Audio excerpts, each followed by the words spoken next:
창세기 16장 1절부터 16절입니다. 창세기 16장 1절부터 16절입니다. 이게 하우링이 나는 것 같네요.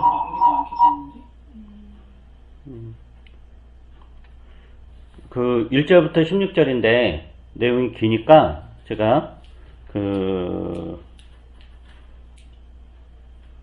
6절까지만 읽도록 하겠습니다. 1절부터 6절. 아브라함의 아내 사레는 아이를 낳지 못하였다. 그에게는 하갈이라고 하는 이집트 사람 여종이 있었다. 사레가 아브라함에게 말하였다. 주님께서 나에게 아이를 가지지 못하게 하시니 당신은 나의 여종과 동침하십시오. 하갈의 몸을 빌려서 집안의 대를 이어갈 수 있기를 바랍니다. 아브라함은 사레의 말을 따랐다. 아브라함의 아내 사레가 자기의 여종 이집트 사람 하갈을 데려다가 자기 남편 아브라함에게 아내로 준 때는 아브라함이 가나안 땅에서 살아온 지 10년이 지난 뒤이다. 아브라함이 하갈과 동침하니 하갈이 임신하였다. 하갈은 자기가 임신한 것을 알고서 자기의 여주인을 깔보았다. 사레가 아브라함에게 말하였다. 내가 받는 이 고통은 당신이 책임을 지셔야 합니다. 나의 종을 당신 품에 안겨주었더니 그 종이 자기가 임신한 것을 알고서 나를 멸시합니다. 주님께서 당신과 나 사이를 판단하여 주시면 좋겠습니다. 아브라함이 사라에게 말하였다. 여보, 당신의 종이니 당신 마음대로 할 수 있지 않소. 당신이 좋을 대로 그에게 하기 바라오. 사레가 하갈을 학대하니 하갈이 사레 앞에서 도망하였다. 이 창세기 16장에는 세 명의 사람이 나옵니다.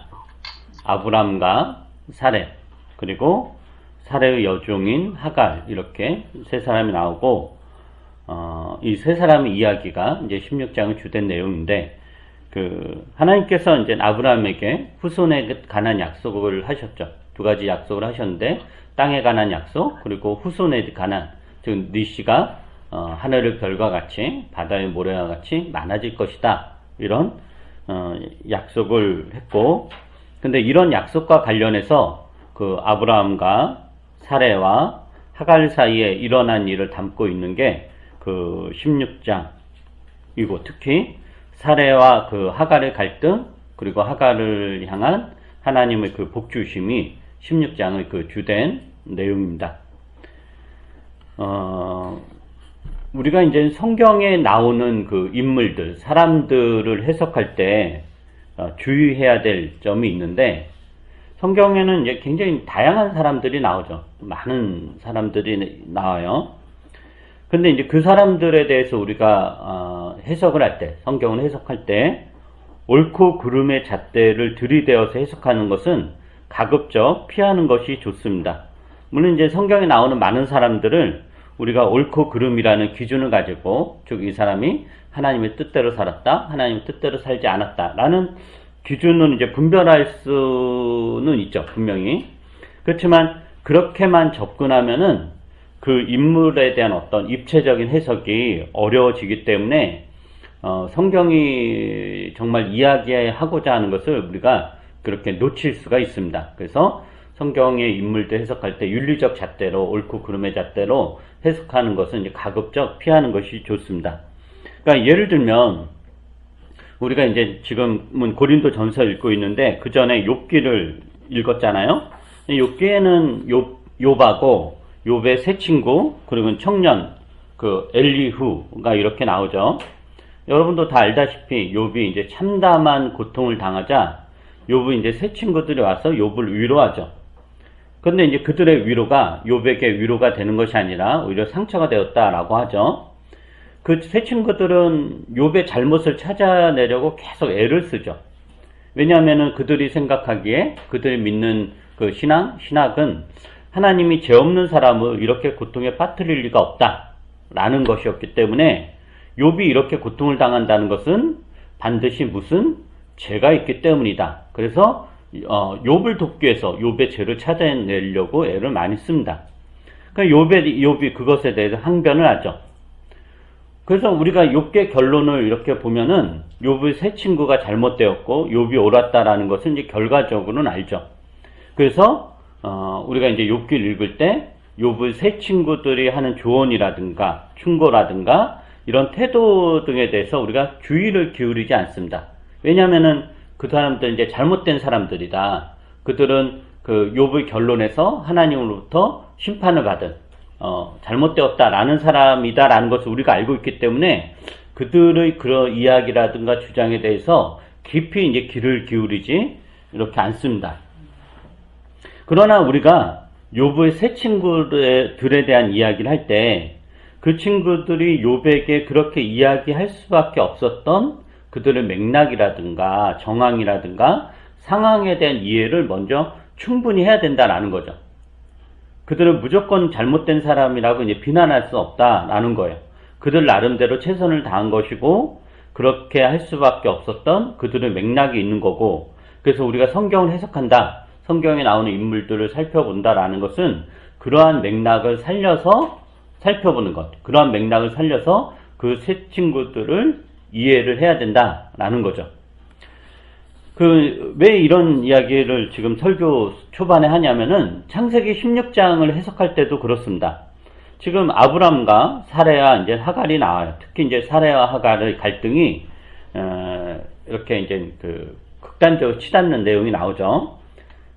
둘의 사이가 매우 좋지 않아요. 좋지 않고 사레는 이제 주인이고 하갈은 그 여종인데 그 둘 사이에 이제 관계 역전이 일어나고 그걸로 인해서 서로 그 격렬한 이제 투쟁이 생기고 핍박을 하고 이렇게 도망치고 이런 여러 가지 가정들이 나와요.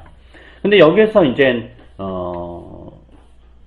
누군가는 어떤 사람은 사레가 옳고 하갈이 잘못되었다 이렇게 보기도 하고, 반대로 어떤 사람들은 사레가 잘못했고 하갈이 옳았다 라는 식으로 해석을 하고, 그래서 하나님이 이 둘 중에 누구 편인가를 따지고 그런 맥락으로 이렇게 이제 해석을 합니다. 그러니까 예를 들면 이 사레와 하갈에서 사레가 옳다라고 이야기하는 사람들은 하나님의 그런 약속이 그 아브람과 사레에게 주어졌고 그 사레가 부당하게 공격을 당하는, 그래서 하나님이 이제 사레의 편이다 이런 맥락으로 이제 보고 있고, 또 어떤 사람들은 사레와 하갈에서 누가 더 약자냐, 하갈이 훨씬 더 약자다, 종이고 쫓겨났고 그래서 하나님은 사레의 편이 아니라 하갈의 편을 들어주었고 하갈은 하나님이다 이렇게 이제 보기도 하는 거예요.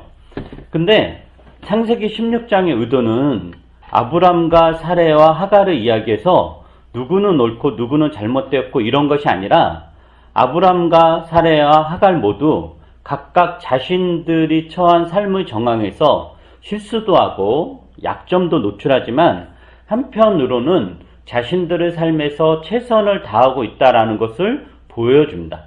하나님께서 그 창세기에서 하나님이 인류에게 했던 약속, 명령, 축복이 뭐냐면은 생육과 번성이었어요. 그죠?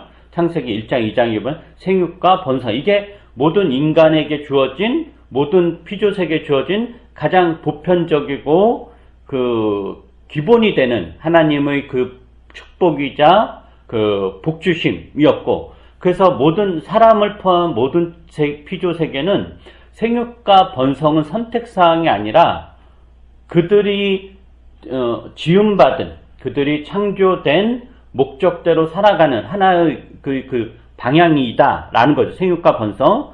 그래서 아브라함이라든가 사레라든가 하갈이 생육과 번성이라는 하나님의 약속, 하나님의 명령, 인간의 본분을 그들의 처지에서 이루기 위해서 최선을 다하고 있다라는 것을 보여줍니다. 즉 아브람과 사레와 하갈 모두 각각 자신들이 처한 삶의 정황에서 최선을 다하고 있고, 하나님은 각자의 삶에 개입해서 그들을 위해 최선을 약속하시고 그 약속을 성취해 내십니다. 즉 사레와 하갈의 갈등에서 누가 옳고 그른 것의 문제가 아닌, 그런 것이 아니라 하나님께서 그렇게 서로 싸우는 두 당사자 각각의 편이 되어서 최선을 만들어낸다는 것, 이게 하나님의 은혜다라는 거죠. 우리는 늘 이런 본문을 볼 때 하나님이 누구 편이냐, 사레 편이냐, 하갈 편이냐라고 하지만 창세기 저자의 의도는 하나님은 사레의 편이고 하갈의 편이고 아브라함 편이다. 둘이 적대적 관계가 되어도 그 둘 다의 편이 되어서 그 둘 다의 삶에서 하나님이 주셨던 생육과 번성이라는 그 목적을, 그 약속을 하나님께서 이루어 가신다. 이게 하나님의 은혜다라는 게 창세기 16장이 하는 이야기입니다. 그러니까 하나님은 사레와 하갈이 서로 원수처럼 싸울 때 둘 중 하나의 편에 서는 것이 아니라 둘 다의 편이 되어서 둘 다의 삶에서 선을 이루어내신다는 것. 그리고 그렇게 일하시는 하나님을 우리가 발견해야 된다는 게 16장의 의도다라는 거죠. 그래서 오늘은 이제 16장의 중심 인물인 사레에 대해서, 그러니까 중심 인물이 사레하고 하갈인데, 사레에 대해서 살펴보고, 다음 설교에서 하갈에 대해서 이제 살펴보려고 합니다. 하나님이 이제 아브라함에게 후손에 대한 약속을 하죠. 근데 알다시피 그 후손에 대한 약속은 금방 이루어지지 않습니다. 아브라함 나이가 점점 더 들어가는데, 하나님께서 약속했던 수많은 후손을 고사하고 한 명의 자식이라도 있어야 되는 거 아니에요? 근데 이제 한 명의 자식조차 없으니 답답할 노릇이죠. 그래서 15장을 우리가 앞에 살펴봤던 15장을 보면은 아브라함이 자신이 신뢰하는 종 엘리에셀을 자신의 이제 상속자로 이제 삼으려고 이야기를 합니다. 물론 이게 하나님의 약속을 믿지 못한 불신앙이기도 하지만 또 한편으로는 하나님이 자신에게 한 후손에 대한 약속을 하나님이 아브라함에게 했잖아요. 그 약속을 자신의 세계에서, 자신의 그런 어떤 한계 내에서 그것을 이루고자 하는, 그 약속을 이루고자 하는 아브라함 최선이기도 했다라는 거죠. 즉, 어떻게 보면 엘리에셀이 내 상속자가 되겠다라고 했던 건, 물론 하나님을 믿지 못하는 불신앙이다라는 측면에서 또 볼 수 있지만 하나님께서 엘리에셀을 통해서 후손을 이루시려는 것인가? 라는 그런 마음이 담긴 아브라함의 최선일 수도 있다라고 보는 거예요. 그러니까 이게 사실은 불신앙과 신앙, 우리는 불신앙, 신앙 이렇게 딱 칼로 두부를 자르듯이 이렇게 꽉 나는 게 속편하죠. 그게 너무 선명하니까. 근데 삶이라는 게 그렇지 않다는 거죠. 이게 하나의 행동이 불신앙이면서 동시에 하나의 행동이 신앙이기도 한 그런 게 창세기 15장의 내용이다라는 거예요. 물론 이제 하나님의 뜻은 엘리에셀에게 있지 않았고 그것을 다시 하나님 아브라함에게 알려주고 아브라함은 그만큼 또 깨닫고 다시 자신의 계획을 수정해 나가죠. 15장에서. 그리고 나서 이제 또 몇 년이 흐른 거예요. 15장 사건 이후로 몇 년이 흘러서 그 창세기 16장에 보면은 그 가나안 땅에 들어와 산지 이제 몇 년이 지났냐면 10년이 지났어요. 10년이 지났는데 아직도 이제 사레는 임신을 하지 못했다라는 거예요. 근데 당시 이제 고대 근동사에서 오늘날에 뭐 임신 못하는 게 그렇게 흠은 안 되잖아요. 오히려 적극적으로 이제 아예 안 갖겠다 이런 사람들도 있으니까. 근데 당시 이제 고대 근동사에서 결혼한 그 여자가 임신을 못한다라는 것은 굉장히 큰 수치였고, 하나님의 어떤 신의 어떤 저주이기도 했기 때문에 굉장히 위축될 수밖에 이렇게 없습니다. 근데 이제 사례가 이제 10년 동안이야 임신을 못했으니 얼마나 그 삶이 쪼그라들고, 얼마나 위축되고, 얼마나 이렇게 피폐해졌겠어요? 보통 이제 생각하면 그렇죠. 근데 사례는 임신을 하지 못하는 자신의 처지를 비관하거나 좌절하지 않고 오히려 자신의 처지에서 하나님이 약속이 이루어지기 위한 최선의 선택과 행동을 합니다. 그리고 사례가 자신이 처한 처지에서 최선으로 선택한 방식이 뭐였냐면은 자신의 여종 하갈을 아브라함의 둘째 부인으로, 즉 첩으로 주어서 자녀를 낳게 하는 거였어요. 우리가 이런 본문을 볼 때 그냥 우리 생각에 그 사례가 굉장히 이렇게 삶이 피폐해지고 쪼그라들어서 어쩔 수 없이 그냥 자기 몸종을 이렇게 그 비탄한 마음과 비통의 마음으로 비련의 어떤 여시움 같은 뭐 이렇게 주었겠다라고 생각을 하지만 그렇지 않다라고 하는 거예요. 우리가 이제 본문을 이렇게 보게 되면 전혀 그렇지 않아요. 오히려 사례는 굉장히 적극적 선택과 행동을 하는 겁니다. 자신의 몸종을 이렇게 주어서. 왜냐면 당대의 풍습은 그 본부인이 자녀를 낳지 못하면 여종을 남편과 동침케 하고 그 사이에서 태어난 아이는 그 첩의 것이 아니라, 즉 둘째 부인의 것이 아니라 본부인의 것이 되기 때문에 이런 방식으로라도 이제 10년 동안 임신을 못했으니까 사례는 이제 자기가 임신할 거라는 거 포기한 거잖아요. 그래서 이러한 방식으로라도 사례는 생육과 번성이라는 하나님의 약속을 자신의 생애에 성취하고자 합니다. 굉장히 적극적 노력을 하는 거죠. 우리가 이제 이런 것을 한번 생각을 해봐야 돼요. 하나님께서 그 후손에 대한 약속을 했잖아요. 근데 그걸 아브라함에게 한 건가요? 아니면 사레에게 약속한 건가요? 누구에게 했죠? 그렇죠. 아브라함에게 약속을 했어요. 아브라함에게. 여기서 이제 후손이라는 거는 그 의역이고, 그걸 직역을 하면 씨예요, 씨. 그러니까 내 씨가 별과 같이 많아질 것이다. 내 씨가 바다의 모래처럼 많아질 것이다. 이 씨예요. 근데 이 약속을 하나님께서 사라에게 한 게 아니라 아브라함에게 했고, 그리고 아브라함은 하나님이 자신에게 한 그 약속을 사라에게도 이야기했겠죠. 입 딱 닫고 있진 않았을 거 아니에요? 상식적으로 생각하면 이야기를 했을 거예요. 그래서 어쨌든 그 약속을 아브라함에게 하는데, 근데 생각을 해보면 이 약속이 그럼 누구를 통해서 성취가 되느냐? 아브라함을 통해서 성취가 되느냐? 아니면 사레를 통해서 성취가 되느냐? 누굴 통해서 성취가 될까요? 아니죠. 아브라함이 아니라 사레를 통해서 성취가 돼요. 왜냐면은 아브라함과의 관계를 통해서 태어난 자식은 많아요. 그죠? 우선은 오늘 본문에서도 아브라함과 하갈 사이에, 즉 아브라함 씨죠. 하갈이 딴 남자하고 했던 건 아닐 거 아니에요? 아브라함 씨를 통해서 하갈이 임신을 하고 애가 태어나지만 하나님께서 그를 언약의 자녀로 인정하지 않아요. 그리고 나중에 창세기 25장에 보면은 아브라함이 또 결혼을 해요. 구두라라는 그러니까 이름이 이제 구두라인데, 구두라를 아내로 맞이해가지고 아들을 몇 명을 얻냐면은 6명이나 얻어요. 6명이나. 근데 그들이 언약의 씨냐? 아니다라는 거죠. 그럼 누구에게서 난 자식만 언약의 그 자손이 되느냐? 사레다라는 거예요.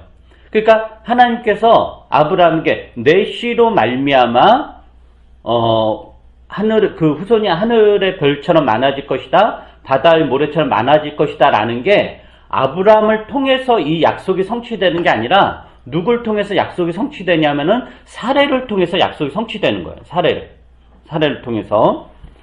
그러니까 이 하나님의 약속이 이루어지는 데 있어서 아브라함보다 사실은 더 중심적인 인물이 누구냐면은 사레고, 그래서 사레가 굉장히 적극적, 능동적으로 무엇인가를 해 나간다. 그래서 이런 맥락에서 보자면은 하나님의 약속을 이루기 위한 이 적극적 행동과 실천을 아브라함보다는 사레가 더 했다라는 것을 볼 수 있습니다.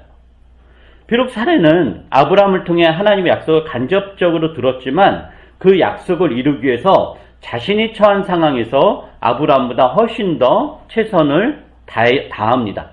왜냐하면 16장에서 이 제안을 누가 하죠? 이 하갈을 아브라함에게 드려서 씨를 보겠다라는 이 제안을 아브라함이 하지 않아요. 이 16장은 아브라함은 굉장히 수동적으로 그려지거든요. 오히려 사레가 적극적으로 나서서 제안을 하고 아브라함은 사레의 제안을 그냥 수동적으로 받아들여요. 물론 이러한 사례의 제안은 나중에 결과적으로 보게 되면 하나님이 당신의 약속을 성취하는 방식은 아니었어요. 결과적으로 보게 되면. 그러나 사례가 이 16장의 정황에서 이 시대 맥락에서 하나님의 약속을 이루기 위해서 얼마나 애를 썼는지를 알 수 있습니다. 물론 이러한 사례의 노력은 실패로 끝납니다. 자신의 후손이 될 아들을 낳아줄 것이라 여겼던 하갈의 돌변으로, 하갈의 이제 반란을 일으키죠. 돌변으로 인해 사레의 노력은 실패로 끝납니다. 여기서 하갈과 그 사레가 갈등이 일어났다라는 것은, 하갈이 마음이 변했다는 것은 뭐냐면은 이거예요. 그러니까 사레가 하갈을 통해서 애를 낳은 거는 그 애가 내 아이가 될 것이다. 그래서 그로 인해서 후손이 이루어질 것이다 라는 기대를 가지고 있었는데, 하갈이 마음이 변했다라는 건 단순 뭐 질투 이런 게 아니라 이 아이는 내 아이다. 그러니까 사레의 아이가 아니고 내 아이다 라는 선언을 하는 거예요. 단순히 무슨 뭐 질투 이런 맥락이 아니라. 그러니까 이제 당연히 사레의 계획이 실패로 끝나는 거죠. 그래서 하갈은 이 아이는 이제 내 아이가 될 것이기 때문에, 내 배에서 난 아이는 내 아이가 되고 내 후손이 될 것이기 때문에 너에게 주지 않겠다. 이런 맥락에서 사레를 깔보고 업신여긴 거예요. 그러니까 내 자식으로 이제 키우겠다라는 게 이제 하갈의 선언인 거죠. 그런데 이것에 대해서 이제 사레가 어떻게 대응하느냐라는 거예요. 그냥 앉아서 당하지 않습니다. 사레가 아브라함에게 항의하죠. 5절에 보면은 사레가 아브라함에게 뭐라고 말하죠? 이렇게 이야기해요. 5절에 보면 내가 받는 이 고통은 당신이 책임을 지셔야 합니다 라고 그래요. 그러니까 이 사태의 책임을 누구에게 묻죠? 아브라함에게 물어요. 그러니까 두 여인의 질투라든가 갈등이라든가 싸움이라든가 이 프레임으로 가지 않아요. 사레는 이 책임을 아브라함에게 물어요. 그러니까 우리가 이런 걸 보면 어떤 또 생각을 해야 되냐면은, 많은 사람들이 당신은 이제 가부장제 사회에서 굉장히 엄격한 가부장제 사회였고, 당연히 아브라함의 집안도 그랬죠.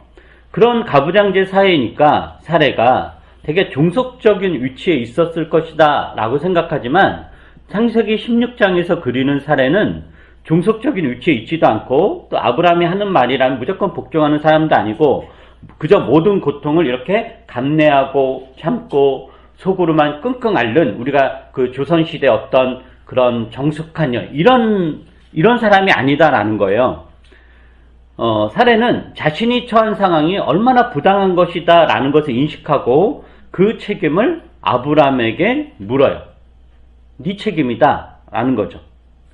그러니까 사레는 이 사태를 자신과 하갈 둘 사이에서 일어난 질투와 시기 정도의 다툼으로 여기지 않는다라는 거죠. 아브라함의 책임으로 여기고 아브라함에게 책임이 있고, 그래서 아브라함이 해결해야 된다라는 것을 분명히 해요. 만약에 이 사례가 아브라함에게 책임을 묻지 않고 둘 사이의 문제로만 국한을 해가지고 하갈을 괴롭히고 하갈을 학대했다면, 사례는 어떤 사람으로 전락을 하는 거냐면은 그저 자기가 약속을 했는데 그 약속에 휘말려가지고 질투심에 사로잡혀서 큰 일을 망치는 그런 사람 정도 취급받았을 거예요. 그리고 아브라함이 이걸로 인해서 오히려 사례를 이상하게 보고 홀대를 했을지도 모르는 거죠. 그러니까 그걸 사례가 아는 거죠. 그래서 사례는 아브라함에게 이 사태의 책임을 묻고 아브라함이 해결하도록 이야기를 하는 거예요. 이게 이제 묻는 거예요. 그러자 아브라함이 이제 제시한 해결책이 뭐냐면은 사라에게 말하길 이렇게 이야기하죠. 여보, 당신의 종이니 당신 마음대로 할 수 있지 않소. 당신이 좋을 대로 그에게 하기 바라오 라고 답변을 해요. 자, 이걸 또 우리가 이제 어떤 사람들 또 이걸 이렇게 해석을 하는 경우가 있어요. 아브라함과 사라가 정말 사랑했구나. 정말 우리가 보통 이제 그런 이제 본부인이 자식을 낳지 못하고 둘째 부인이나 첩이 자식을 낳으면 그 사랑이 누구한테 가죠? 대부분 본부인은 제껴두고 둘째 부인한테 가요. 더구나 둘째 부인이 당연히 더 젊고 더 예쁘죠. 더 나이 들고 더 못생긴 사람을 둘째 부인이나 첩으로 들이지 않을 거예요, 상식적으로. 우리가 많은 조선시대 궁중 그런 여러 가지 양반 이런 데서 다 인류 역사가 다 임신한 사람이 더 이렇게 존중받고 더 우대받는 그런 거고, 이제 첫째 부인은 이제 뒷방으로 이렇게 밀려나는 게 이제 보통 그런 상황인 거잖아요. 그래서 이런 걸 여보 당신의 종이니 당신 마음대로 할 수 있지 않도 당신이 좋을 대로 그렇게 하기 바라고, 이거를 아브라함이 사레를 극진히 사랑했구나. 얼마나 사랑했으면 자기 아들을, 자기 자식을 임신한 사람조차도 홀대할 정도로 아브라함을, 그래서 둘의 사랑이 정말 너무 이렇게 이렇게 낭만적으로 해석을 하는 경우가 있는데, 물론 뭐 그렇게 볼 수도 있죠. 그러니까 사레를 향한 아브라함에서 너무도 깊어서 이렇게 답변했다고 볼 수 있는데, 근데 그렇게 낭만적으로 본문을 봐야 되는 거에 대한 의문이 있어요. 우리가 지금까지 이야기했던 맥락에서 보자면은 사실 그렇지 않아요. 아무리 사레를 사랑해도 자신의 자식을 임신한 여인에게 마음이 더 갈 수도 있을 텐데, 당신 좋을 대로 하시오 라고 하는 것은 아브람과 사레의 관계에서 사레의 능동적이고 당당함으로 인해서 아브라함이 주눅들었다라고 볼 수도 있어요. 즉 사레의 기세에 눌려서 아브라함이 이렇게 대답할 수밖에 없었을지도 모른다라고 하는 거죠. 그런 해석의 가능성도 있다라는 거예요. 그래서 창세기 16장은 사레가 얼마나 적극적이고 능동적인가를 보여줘요. 자 보세요. 1절이 어떻게 시작이 되죠? 1절. 창세기 16장이 어떻게 시작이 돼요? 1절에 보면 아브라함의 아내 사레는 아이를 낳지 못하였다로 시작을 해요. 굉장히 절망적인 내용이죠. 아브라함의 아내 사레는 아이를 낳지 못하였다. 굉장히 절망적인 거예요. 그러나 뒤이어 나오는 이야기는 사레가 아이를 낳지 못하였다라는 자신의 위기 상황을 어떻게 적극적으로 극복해 가는지를 보여줍니다. 자신의 여종 하갈을 아브라함의 아내로 들이고 둘 사이에서 난 자식을 자신의 자식으로 삼으려고 하고, 그리고 또 그러한 시도가 실패로 돌아가자 거기에서 좌절하거나 무너지는 것이 아니라 아브라함에게 그 책임을 물으며 하갈의 반란을 완전히 제압해버립니다. 이게 창세기 16장에서 그려지는 사레의 모습이에요. 그리고 하나님은 이러한 사레에 대해서 나무라지 않습니다. 너 잘못했다라고 이야기하지 않습니다. 물론 사레의 이 계획은, 하갈을 주어서 씨를 보려고 했던 이 계획은 하나님의 뜻에 부합한 것은 아니었습니다마는 자신의 처지에 절망하여 주저앉지 않고 무엇이라도 하고자 했던 사람이 사레다라는 거죠. 가부장제사에서 지극히 수동적일 수밖에 없었던 처지에도 불구하고 거기에 머물지 않습니다. 아브라함에게 책임을 묻고 자신에게 반기를 둔 사람, 아무리 아브라함의 자식을 임신했다고 하더라도 거기에 주눅들지 않고 그 하갈을 제압해버립니다. 그리고 이러한 사레의 행동은 하나님의 계획에서 하나님의 약속을 성취해가는 과정으로 자리 잡습니다. 아브라함이 아닌 사레를 통해 이 후손에 대한 하나님의 약속은 계속해서 성취되어져 갑니다. 16장이 그 과정이다 라는 거죠. 우리는 인생을 결과적으로 평가할 수도 있습니다. 즉 16장의 사례가 아닌 그 후에 일어난 결과로 인해 16장의 사례를 평가할 수도 있습니다. 그러면은 16장의 사례는 잘못된 거죠. 그러나 하나님은 사람을 늘 결과만을 가지고 판단하지는 않습니다. 지금 그가 어떻게 살아가고 있는지, 지금 주어진 환경에서 하나님의 뜻을 실현하기 위해서 얼마나 애를 쓰며 최선을 다해서 능동적으로 적극적으로 인생을 개척해 가는지는 그 결과 못지않게 중요한 것이고, 하나님은 이러한 과정 가운데 계시며 그렇게 살아가는 우리와 함께 하십니다. 하나님은 결과를 가지고 우리를 평가하고 판단하는 것이 아니라 지금 우리가 하나님의 뜻대로 살기 위해 최선을 다하는 것으로 우리의 결과를 만들어내십니다. 이게 하나님이 하시는 큰일입니다. 그러므로 지금 여러분이 주어진 환경과 여건에 대해서 최선을 다해서 살아가셔야 됩니다. 그런 과정에 하나님이 함께 하실 것이고, 우리의 의도와는 상관없이 하나님은 우리 인생을 통해서 당신의 큰 일을 이루어 가실 것입니다. 그리고 우리는 그 결과를, 즉 하나님께서 우리를 위해서 만드신 우리 삶의 결과를 우리 인생 말미에 목도할 것입니다. 그러나 우리에게 주어진 것은 현재이고, 현재 우리가 잘 알 수 없지만 여기에서 우리가 하나님의 뜻대로 살기 위해서 최선을 다하고 열심을 다해서 이 인생을 개척해 나가야 되는 것, 이게 우리의 할 일입니다. 그리고 우리는 그 어떤 것임에도 불구하고 우리 인생 마지막에 하나님 앞에 섰을 때 하나님께서 만들어 주신, 우리에게 허락하신 그 결과물을 가지고 우리 인생의 그 여러 가지 여정들을 평가하고 다시 한번 돌아보게 되고 그 의미를 찾게 되는 그런 영광을 우리가 경험하게 될 것입니다. 이러한 복된 인생이 여러분의 것이 되기를 주의 말씀에 힘입어 권면합니다. 기도하겠습니다.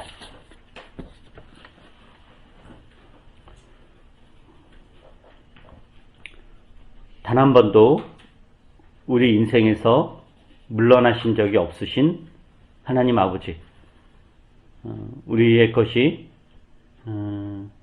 하나님의 것임을, 하나님께서 우리에게 약속하신 것들이 궁극적으로는 결국엔 이루어질 것임을 우리가 압니다. 그 약속을 이루기 위해서 우리는 우리가 처한 처지에서 최선을 다합니다. 나중에 결과적으로 보면 이게 잘못된 것이고 실패일 수도 있지만 우리가 그것을 지금 따져서 아무것도 안 하거나 아예 좌절하거나 그냥 주저앉아 버릴 수는 없을 것입니다. 주께서 그 백성들에게 어떤 사람에게는 1달란트, 어떤 사람에게는 2달란트, 어떤 사람은 5달란트를 맡겼는데 주인이 무서워서 주인의 뜻을 잘 몰라서 아무것도 하지 않고 그저 1달란트 그대로 남긴 그 사람에 대해서 주님이 얼마나 엄히 꾸짖었음을 우리가 복음서를 통해서 기억하는데, 우리가 우리 인생을 그렇게 허비하는 것은 아닌가 다시 한번 돌아보게 됩니다. 주께서 우리에게 무엇이든지 할 자유를 주셨고 우리가 지금 알고 있는 하나님의 그 뜻 안에서 최선을 다하는 것이 무엇인가를 우리가 알 수 있게 하셨습니다. 그 말씀에 따라서 우리가 우리 인생을 적극적으로 능동적으로 살아나갈 수 있도록 은혜를 베풀어 주시옵소서. 하나님의 은혜를 기다린다고 아무것도 하지 않는 그런 어리석은 자들이 되지 말게 해주시고 이 안에서 최선을 다해서 하나님의 약속을 이루어갈 수 있도록 은혜를 더해 주시옵소서. 감사드리며 예수님 이름으로 기도합니다. 아멘.